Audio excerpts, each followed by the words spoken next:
UK podcast. I am Catherine Fry. Joining me, as always, are John Leng of John Joe's Blogspot on Facebook. Ladies and gentlemen, if you want good insight plus a really good laugh, do get onto Facebook and like that page. And Lee Keys of System Bet. How are you, gents? Wonderful. Excellent. Okay. If I was any happier, I'd burst. Right, so Not the bit. a bumper weekend coming up. We're going to take an in-depth look at Doncaster and a very quick look at the action across the Irish Sea. Of course, Irish Champions weekend coming up over there. We're going to, first of all, take a quick look at some questions that were posted on Facebook. John Joe put out on his page, did anybody have anything to ask the panel? And we're just going to go through a few of them. Some of them I can't really say on air, but we'll have a look at the more polite ones. So a question here from Nick Davis. Should they stick a claimer on Sir Busker and go to the Cambridgeshire? Would there be a possibility of you two doing a YouTube sort of Saturday kitchen with tips and a dish of the day? And have you ever been to Stoke? Gents, I'll leave that one to you. Yes, no. I'd quite give Sir Busker a chance with a claimer on in the Cambridgeshire. No, because when I cook alone. And no to the last one as well. Excellent. Lee, anything to add to that? Well, the Cambridge. I'm usually hungover the night before there, so I forget who's bothered who rides in the Cambridge. No one's bothered. Not at this moment in time, anyway. Sorry, Nick, but it's just who cares. Saturday kitchen. John Joe's a brilliant cook. I'm not, so I just let him do it. And have I ever been to Stoke? Yes, and never again. Unfortunately, yeah. Never again. Never again. Yeah. Probably. I'd probably say yes, no to that as well. Couple of questions from Tim Devine. An updated list of John Joe's favourite commentators would be good. So you can share them here. You can share them on Twitter. John Joe, I'll let you get on with that one. I might actually update the blog at some point and revisit the time form style ratings that I gave them on the Betfair forum once. You can go into a little bit more detail on a blog with the things that annoy you the most. Such as Hoyle's looking at the ones that he wants to lay in running and talking during his commentaries. Just things like that, Okay, we'll look forward to that. And could you provide us with a top 3 trainers to follow and to avoid, please? Is this for John or for me? It's for either of you or both of you, whoever wants to answer. Top 3 trainers to follow and avoid. It's a tricky one, really. My advice would be simply to keep checking on how a particular yard is doing on a year. For example, a yard could have a great year, and then all of a sudden the feed goes bad, or the personal problems, whatever. And they're all human beings at the end of the day. So I think that's more or less the best advice. Trainers are hot and cold, and as we've seen. And they have purple patches and then sort of lose the. I suppose it's like sports people. You're motivated to get to the top. Once you get to where you want to be, do you take your eye off the ball a bit? I think some are guilty of that, especially when they go in the pub. So my advice would be on trainers. Would be to just the current status quo. With things like that. Jockeys, possibly slightly different. In terms of trainers, an overrated jockey, I would say, would be somebody like Luke Morris, who's absolutely dreadful on the stats. Awful. 0.77 actual over expected, which for somebody of his profile is pathetic. Obviously, his riding style is atrocious, all over the place. Basically, if you're in a bathtub, you throw your washing You know, I mean, it literally is awful. Luke's So, yeah. Okay. John, anything to add? I think what Lee was saying, I mean, current form is all really. I mean, I love that RTF in the Racing Post. I always check, see which trainers' horses are running to form. I have noticed this year that Tim Easterby's horses have just more or less been in permanent form all year.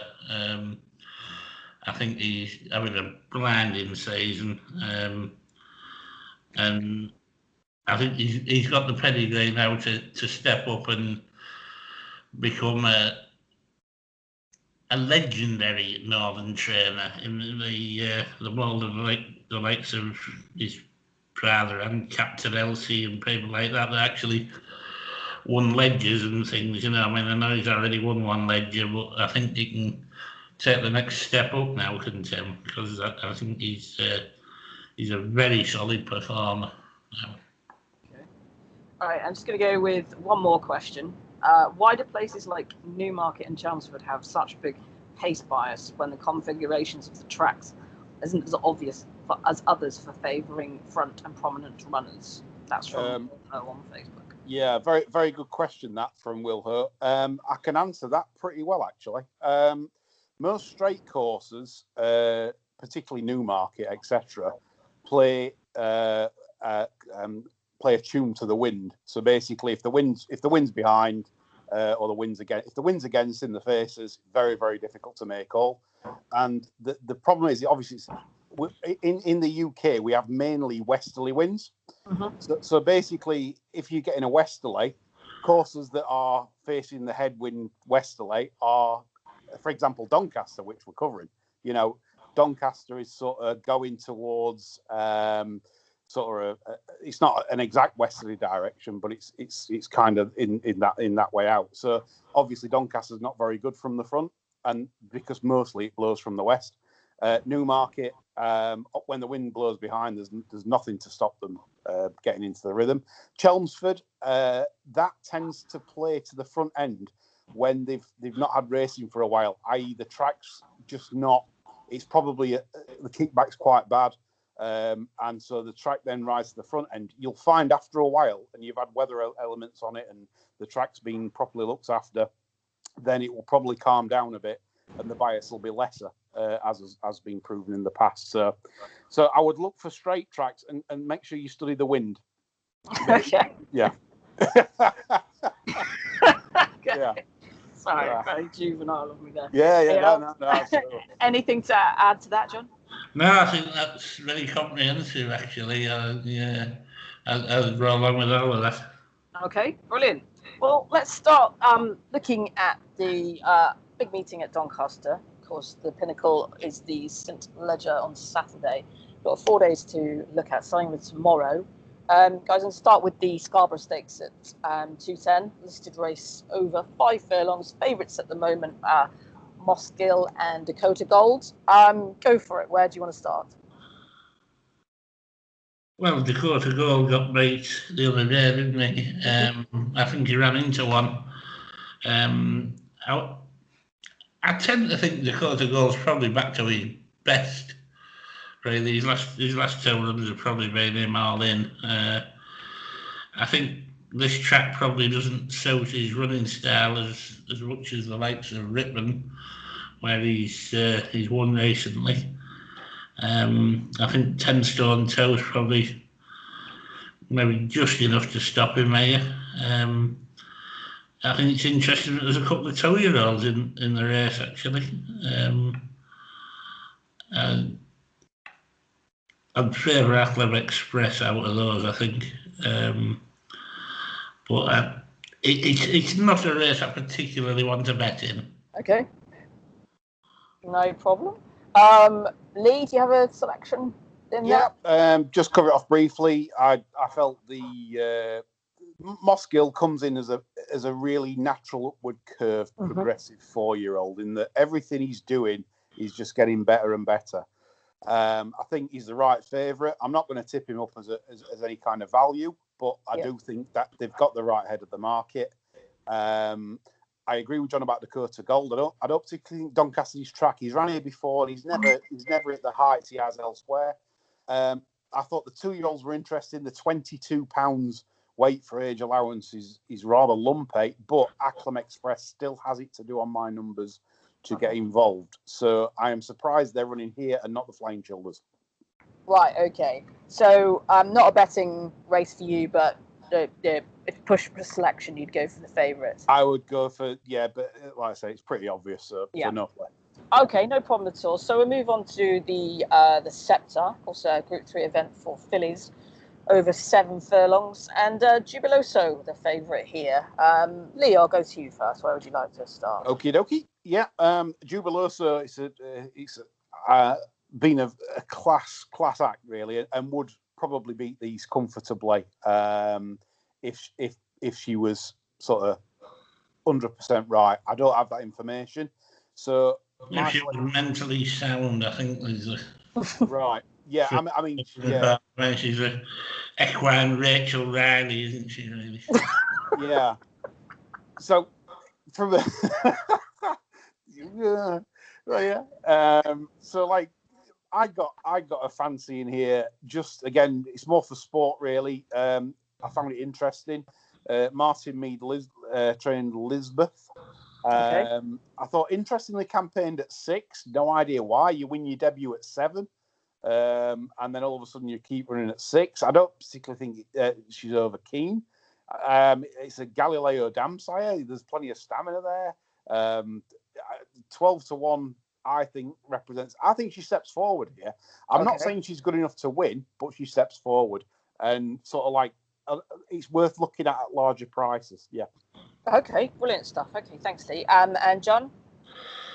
I really just could not back Jubiloso. Veronica Ascot, she was shaking at the start. And unless there weren't some real magic with her, I just couldn't be with her at any price. Your friend Cloak of Spirits runs in here. Yeah.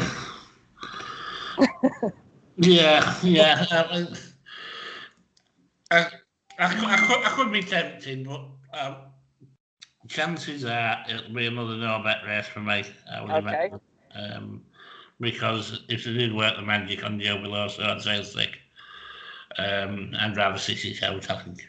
Yeah, I concur that with just the mention on Lisbeth. That's it. Yeah. Yeah, no worries at all. Okay, so let's move on to the 3:45 then on Wednesday, the 1 mile 2 furlong handicap. Any way you want to start with this race?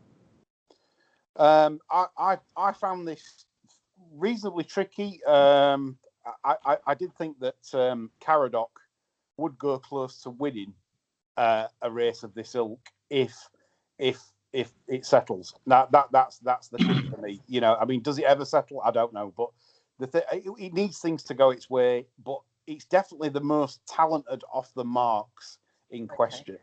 Every single mark I've looked at in the race, this one has the most talent from this mark. It's just whether things drop right. Right. Okay. Noted. Caradoc around best price is around 13-2 at the moment. John, anything for you in this race? Yes, I like Ashek of Tim Easterby's. Okay. He just a straight look at the form of his last run at York doesn't really do it justice. He tried to make ground up the inside off the turn in. Nothing really did that all week at York. If he come properly wide and failed to make any ground, I'd have probably wrote him off. But he did make a tiny little bit up, and it was enough to convince me that the horse is in decent nick. Okay. He's 25-1, and that is plainly ridiculous. He's 50s here with Unibet, John. Yeah. Well, Unibet will be getting the call shortly. Look at Unibet. You might back enough to pay for lunch. You know. Yeah. What are they gonna lay? Oh dear. Okay. Anyway. That's it. Nice. I like a big price selection, John. Right. Any other races on the supporting card that you guys would like to look at? No. No. No, that was Move on. Okay. that's me bet on Wednesday, actually. Okay. I like this, John. You're very keen on this, and the price Yes. is tempting. I like this. Okay, so we'll go to Thursday. We're going to look first at the Mayhill 210 Group 2 event, fillies over a mile. Zabeel Queen is currently heading the market. Lee, anything for you in this event? Again, Zabeel Queen correctly priced as favourite, which is disappointing from my perspective because obviously we're looking for value. I would be disappointed in this race if one of the more exposed types like Dubai Fountain or Star of Emirati were to actually win this, because Zabeel Queen really did show a lot to win on debut. I was amazed that it managed to win. It was sort of 3.5 lengths down with about a furlong and a half to run, and it really did get ahead of steam. And the interesting thing for me is that Richard Annan has also put Snow Lantern, the runner up there, into the Rockwell and the Fillies Mile. So Okay. he's not bothered to come out and win a maiden or anything like that. So basically, it could well be that, Richard Annan is thinking, that he might come out and win a maiden, but I think it's significant that he's put Placing up, in the Rockwell and Fillies Mile. And to me, the only other unexposed one in the race is Indigo Girl. That basically, her light burns very, very bright. She showed a significant change of gear at Yarmouth, and obviously a class act. Because any one of Gosden's that do that on debut, they always improve, always. Okay. So again, it's a dangerous rival, but again, it's more or less mirroring the market. It is, yeah. So the market for this is absolutely correct, you would say. Sadly for me, yeah. I don't know what John thinks. Yeah. Sadly for me also, I'd say Zabeel Queen over the Gosden one, simply because she won over 7, and I think she's probably got a little bit more pace. Okay. But I wouldn't be surprised if either of them won, and I'd be rather disappointed if an exposed one won. Okay, great. Lovely. Done and dusted. I like these concise form picks. Okay, so we'll go to the 3:15 on Thursday, the Park Hill, the Group 2 event again for fillies. Time over 1 mile, 6.5 furlongs. Alpinista heads the market here. John, anything for you in this one? Well, I think rightly so she heads the market. She depressed the hell out of me at York because I backed one each way and she saw it off quite tenaciously up the straight by chasing home love. One of Jessie Harrington's, I think, that I backed. And she just puts her head down and she stays, doesn't she? And I think she'll probably benefit from the extra couple of furlongs as well. Okay. For me, the possible danger, Monica Sheriff maybe didn't get the best of breaks in the Eber. But I'd favour the Prescott all day long, maybe. Okay, and Lee, anything for you in this? Yeah, it's my bet of the meeting, really. Albanista is outstanding value at 2-1 plus. If you get 2-1 plus, just take it. She's going to improve enormously for this trip on my numbers and a bit of sectionals and stuff. She's literally she'll beat these and she'll do it well. The level of her form is good enough here, and that's over 12 furlongs. She's got to improve for the trip for me. If she runs a race, then I just cannot see her beaten. Okay, brilliant stuff. Anything else on the supporting card? No. Not for me, no. Okay, we will move on to Friday. So we're going to look at 4 races plus. You never know; they might fancy something else as well. We'll get to that. So Friday we'll start with the 140, the Mallard handicap over 1 mile and 6.5 furlongs. Al Fatiq heads the market here. John, what's for you? Well, I don't like Al Fatiq. It was my best of the day at York on Friday, I think it was. and he came from out of the doldrums and having 2 stones removed, and produced quite an improved performance on what we'd seen last year from him. I do think he's got a lot more improvement in him. He's only gone up, I think, £5. I also think the Rogerian horse, Afferate, that was a little bit disappointing the first time up, but it was quite a decent race that he put the horse in the first time, and it was just keen enough and didn't really finish its race. So I think he's had the pause that refreshes.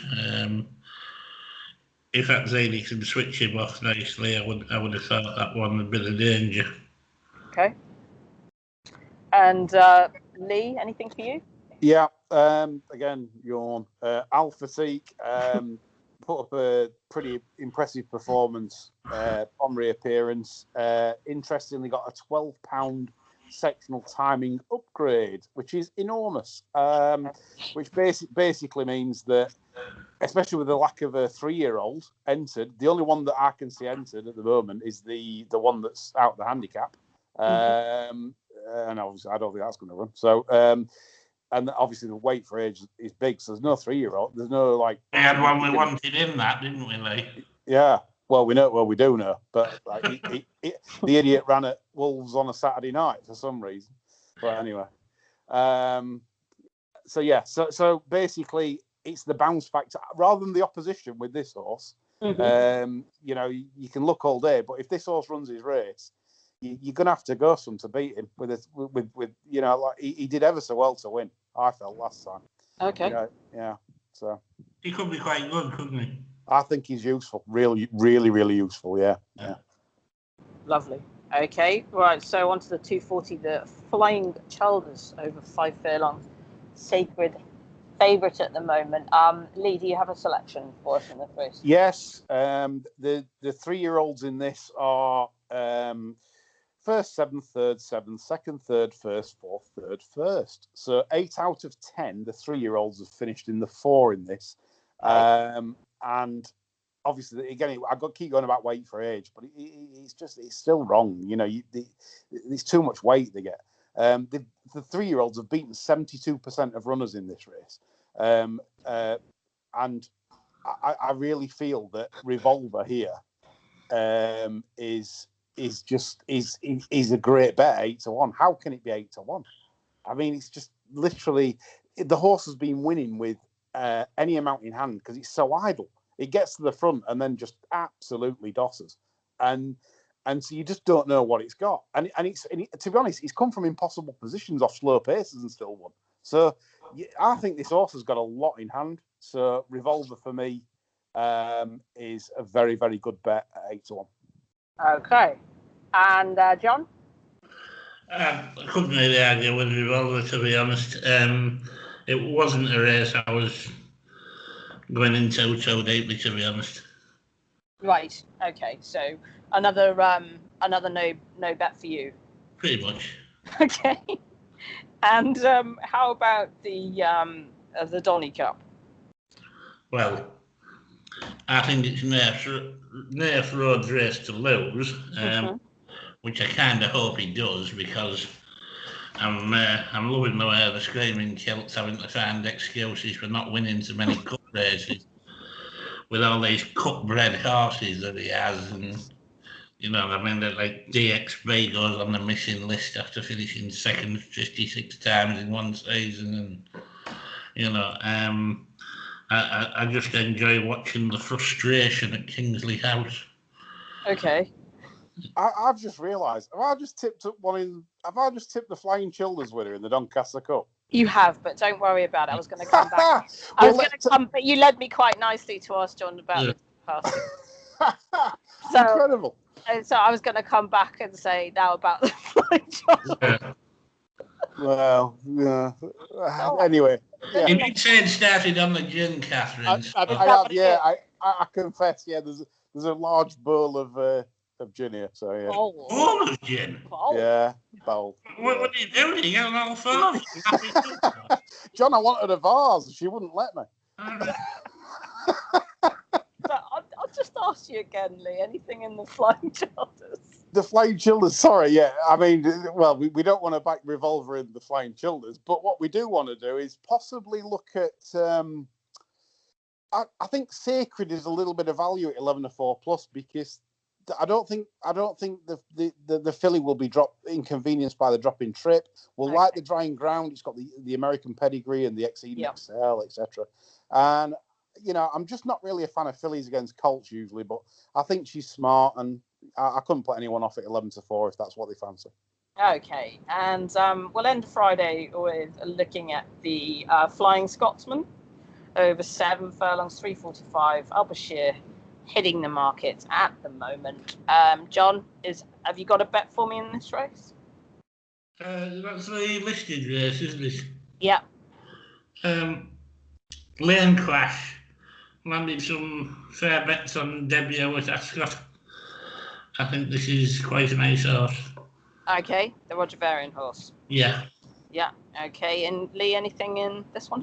Yeah, I concur with John there. I would just mention one other though to look at. I'm sure some of our listeners will be interested in this one. One Ruler. I know for a fact that they're considering this one of the best they've got, and I hope they don't go for the Champagne Stakes, and I hope they probably look at this one instead. Okay. It's a really nice horse. This, so yeah. Okay. Anything else on the Friday that takes your fancy? Yes. Just a bit something quite interesting statistically. Right. Barry Hills used to always target this meeting, and Charlie seems to go the same way. In that he makes money at this meeting. He's done quite well at this meeting for what he's got. And interestingly, Charlie has run 4 in maidens at this Leger meeting, and 3 have won at 12s, 14s, and 4s, and the other one was 4th at 25-1. Okay. So he obviously sends maybe a nice one, and the only other entry he has for a maiden here at this meeting is Crossford in the 4:15 on the Friday. So just again, it's just something to look at. The mother one is a 2-year-old for Jim Bolger. It's just something to look at, maybe at a big price. Okay. Yeah. Lovely. Thanks for that, Lee. Yeah. John, anything for you? Any lurkers? No? No lurkers that there, no. Okay. They maybe take away lurking that night. Okay, yeah. You don't lurk in the day, lurk at night, yeah. Okay, so a Saturday at Doncaster, of course, the highlight is the St. Lazare. We'll be talking about that in a minute. We'll start with the Champagne Stakes, 150, 7 furlongs, Group 2. And Lee, I'll go to you first. Anything for you? Okay, this is a real... If they all run, this could be a quality champagne. Sometimes the renewal of this hasn't been up to scratch. This year, if they all go, Al-Bashir, Chindit, and don't rule out the Joseph O'Brien, the baby Joseph, Thunder Moon.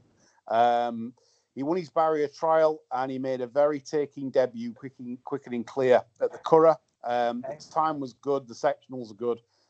This impressive there, wasn't he? This fellow can run, and I mean, this fellow has got gears, and he'll be better at 3 over a mile and a quarter.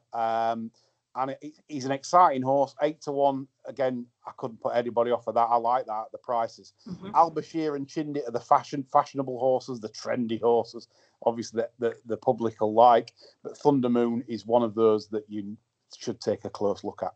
Okay, brilliant. Thanks, Lee. John, and selection for you? You're going to say no? No. I would say that Chindit, I've been really impressed with that one. And I think it's probably as good as the Solario winner that the Canon had as well. I know he's making an awful lot of noise about that one, but I think this one's probably as good. But I was hugely impressed with the baby Joseph sauce. Okay, Thunder Moon. Yeah. Great stuff. Okay, well, I've firmly written that one down. Park Stakes, 7 furlong, 3 o'clock, Group 2. The Marto heading the market. I'll go to you, John. Do you a bet for you in this race? Yes, I'm going to have a good bet on Escobar. I think he's just about got everything going for him this time, which he hasn't had much of all season. I think there'll be Saturday's the day. I think so. I think there'll be enough pace on. there's a threat of rain. I know it might not cause them out too much bother, but they'd rather run on quick, wouldn't they? I just think Escobar's wanted everything to drop right for him this year, and I think Saturday could be the chance. Okay. And I'll be going in heads down on Saturday. Okay, so a serious one for you there, John. Okay, yeah. Lee, anything for you? Yeah, historically, 3-year-olds don't have the edge in here. And again, I'm going about weight for age, but the further you go, the more advantage the 3-year-olds are on weight for age. I don't believe at 7 furlongs they are, and it proves it here because they haven't got a good record.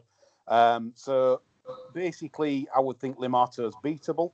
I think One Master got away with the ground against their own sex at Goodwood. I think she's definitely better with a bit of dig. And I would take a chance, and it's just a chance because I don't know the horse's well-being, but Zakuski. Once in the Craven, they thought this was a Guineas horse, and it must have gone wrong or had a setback. They've gelded it. It won twice in Maidan in the spring. Hasn't been out since. Got 2 entries, one here, one in the Joel, Newmarket. And I just felt that 7 furlongs this horse has tripped. Don't forget, this horse beat Headman on its debut. Headman now a Group 1 horse. Okay. Very interesting runner. Shouldn't he have an entry at Not Here in October? Don't the target these types of them Maybe you will. Who knows? Maybe you will end up there. But yeah, I love it when John pops up with something like that. So we'll go on to the St. Leger. So obviously the highlight of the whole meeting, pile drive. Obviously, would that be the feel good story of this sort of short flat season? Well, it'd feel good if you like Martin Dwyer as well, wouldn't it?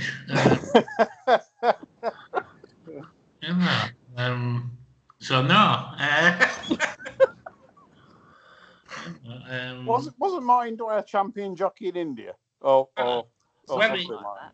He won an award for using the phone the most, didn't he? Oh yeah, the phone calls. Yeah. I'll just get my solicitor standing by. Yeah. Oh well. Yeah. Mumbai calling, yes. Yeah. But you know, if that's what you're into, yeah, come on, power driver.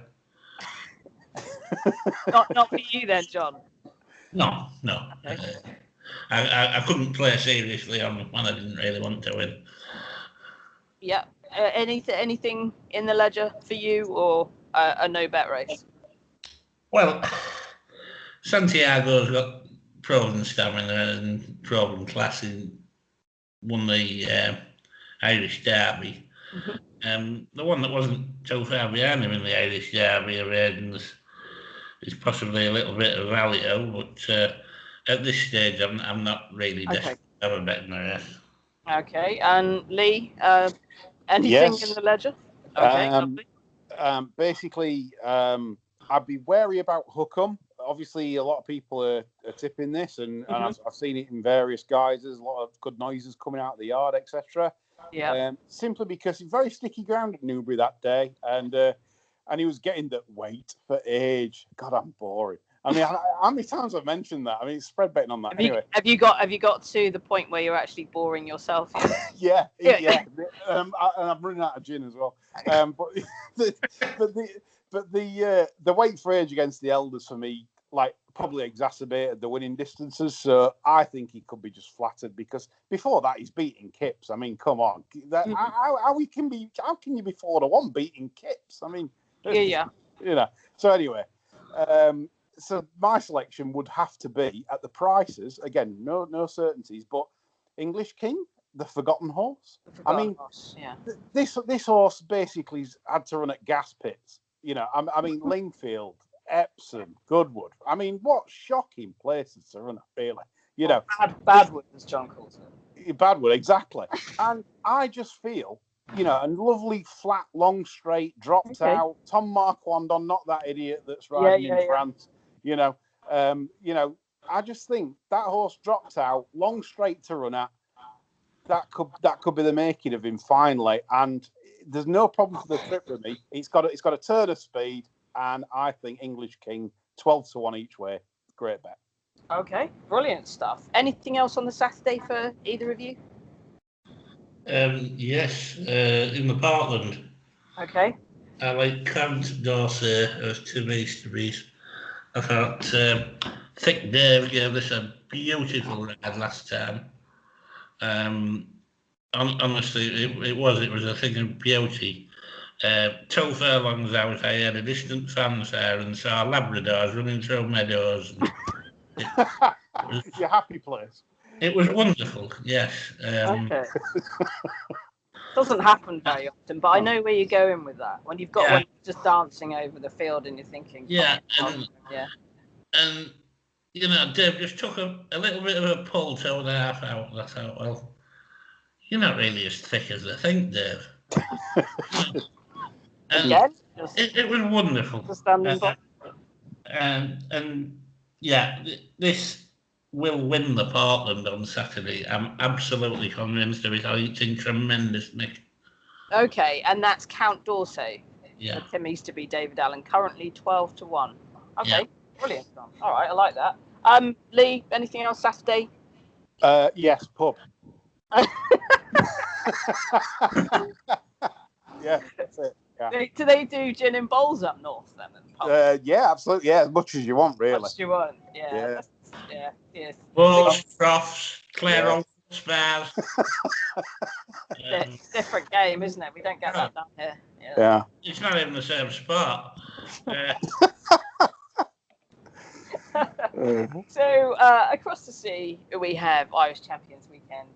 Of course, Leopardstown with the Irish Champion Stakes on Saturday, and the Curragh on Sunday with 4 Group 1s at the Curragh on Sunday. Unbelievable. I do have a bet on Sunday, but I'll leave that to the end, and it's probably very obvious as well. But I am going to have a wager on that.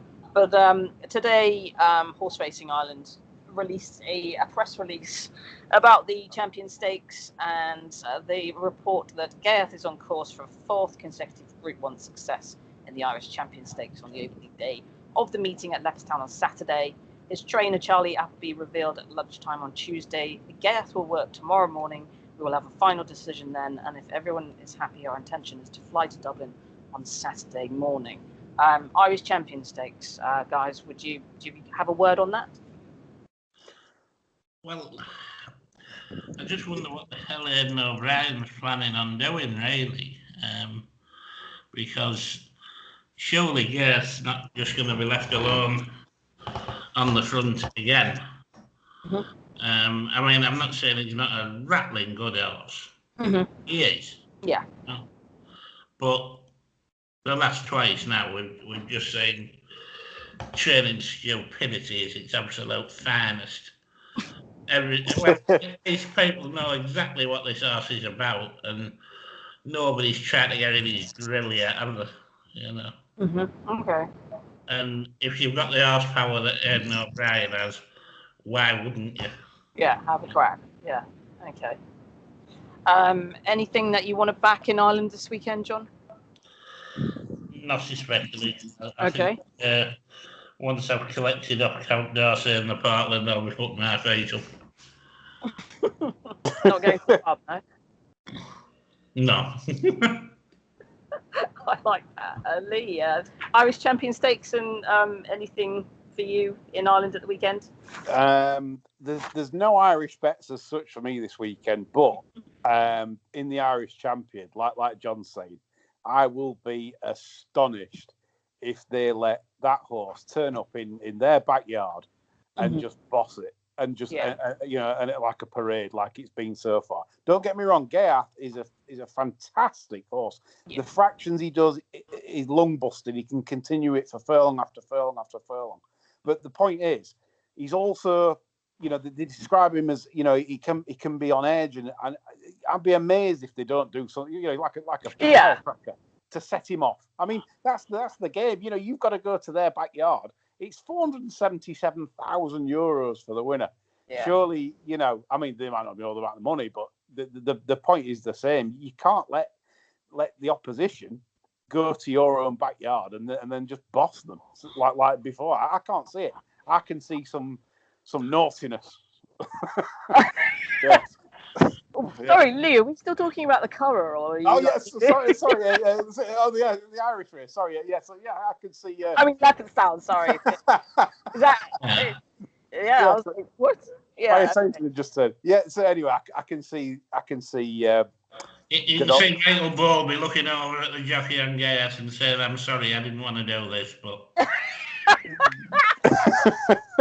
Yeah. Classic, John. I was actually there that day. You know. Yeah. I didn't want to do. Isn't that what he reportedly said? Sorry, I didn't want to do it. I believe so. Yeah. Yeah. I didn't want to do this, but I'm going to do it anyway. Yeah, it was.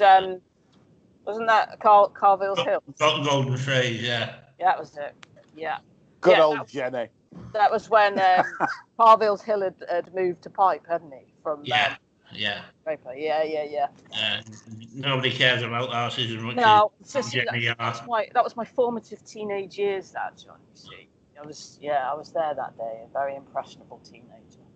That's what the sport does to you. Anyway, okay, so I've got a bet at the weekend, and it might be a little bit obvious. It's in the Irish Leger, and I'm actually going to back last year's winner, Search for a Song, and purely because this season, first run out too short, stumbled very badly at court, was pulled up, and I thought she ran a really nice return in the Tats Gold Cup without being asked any questions, and had a quick look at the betting. Only one firm offering at the moment, 7-1 with Paddy Power, and I thought, you know what, I will take that. So that's my bet. That's going to be my one bet in on this weekend. Before we go, anything else for you guys to add to this weekend's racing? I like that filly very much in the Irish Leger. I mean, she's a smasher. It just worries me that I don't know whether Dermot Wells having a terrible season, or I've made some terrible choices with horses that aren't back this year. And it's something I need to look at, to be honest. I mean, obviously, the word on the street is, oh, he's gone at the game. But how many trainers have you seen people say, oh, he's gone at the game, and then they've come back? I mean, do you remember, obviously I'm going to throw to jumping again, but do you remember in the sort of when Kim Bailey went through the wilderness and couldn't buy a winner when he was training in Northamptonshire? And, you know, now you would be backing his horses again, and you know he's had a couple of Cheltenham Festival winners, you know, since he's been rejuvenated, so to speak. But it's weird. I don't really like to. Quite often a trainer's only like a feed change or a couple of work riders from changing things around again, aren't they? You know. Yeah. I mean, look at again jumping. I know, but you know, I mean, when Rebecca Curtis went through terrible doldrums and it was bad feed and the sort of her stabling as well, I think something like that. She did something to stabling to make the horses get more fresh air. I mean, now she comes out this March and wins the Stayers Hurdle. So I don't really like to sort of, you know, unless you're sort of going through years, I would say, and then you're like, no, it's definitely gone at the game. But and I mean, David Pipe himself had a bad couple of seasons, and then last National Hunt season, he's winning races again. It's funny old game. Yeah, it was right like his old self, wasn't it? It was like his out again. Yeah. Maybe it's because he's not like winning the races he used to. His percentages are pretty okay actually. Like 12% this year, 13% last year. You know, just hovering around. Just sort of. He's matching market expectancy. Just to me, I don't know. Maybe he's just not landing the big races. So we all just. I think as well, obviously, up until probably 2-3 seasons ago, he also used to farm Galway, didn't he? And so probably now because he doesn't, people just go, oh, he's gone. You know, it's sort of it's like you say, Lee. I think some things become very trendy, and then when they're not trendy, people just assume the worst. Yeah. I mean, for Betfair layers out there, if you're Lane Dermot, well, last 2 seasons, you're doing your bollocks. I mean, you know, you really are doing it in. So even though he's probably not winning the profile races we used to seeing, obviously Melbourne Cups, etc., but he's probably just churning out a few maiden winners. But then again, like probably John says, you know, he has a lot of high quality horse flesh. Yeah. And interestingly, today the owner, who's that big, the black white sleeves? You know, I mean, Moigler. Yeah, of course, Moigler. They had a runner with Aidan O'Brien today. Oh, really? Yeah. So that's interesting. Why on earth would they send one there? Mm. You know, I mean, I believe anyway, unless it's Gin talking, but I'm pretty sure. I'm pretty sure. In fact, I'm just going to get the results of Galway. I'm pretty certain that they did. That's going in my stupid decisions in racing box. That one. Yes, they did. Kyprios. Okay. Won the 4 o'clock at Galway today. A maiden for Aidan O'Brien. Moigler stud. Okay. John, I think that you should do a blog on racing stupid decisions, and I think that's going to be a very popular post on your page. I'd be reading it anyway. But right, I definitely will actually. Please do. I could do with some entertainment. So right, brilliant stuff. Thank you guys for that. I've written everything down. We'll be betting away as usual, and thanks for joining me. We've had John Leng of John Joe's Blogspot on Facebook. Check it out. You will love it. It's very funny. And Lee Keys of systembet.co.uk. And again, thanks for listening. Any questions, either throw to Lee or John Joe, either on Facebook or Twitter. If you want John Joe on Twitter, he's at the Screaming Kilt. Okay. Thanks for listening. Thanks. Thanks, Catherine.